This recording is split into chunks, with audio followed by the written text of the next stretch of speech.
Hebrews 1 again. God, who at sundry times and in divers manners spake in time past unto the fathers by the prophets.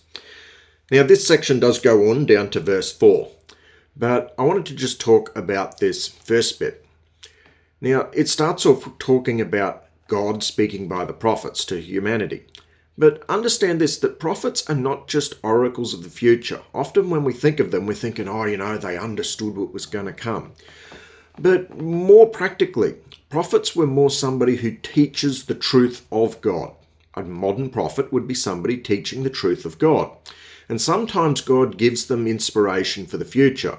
That inspiration, though, is always linked to the revealed truth of God. Jeremiah prophesying that Babylon would burn down Jerusalem was less of a mystical oracle and more an inspiration from God, as Jeremiah was already teaching and preaching what was written in the law of Moses, which in his day included warnings that if Israel corrupted itself, God would punish them.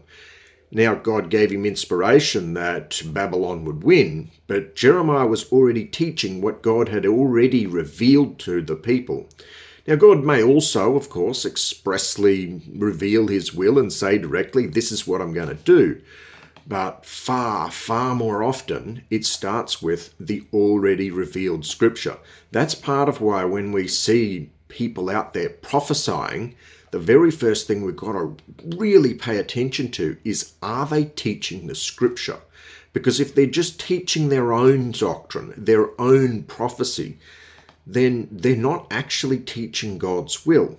It starts with the scripture and then builds from that, never the other way around.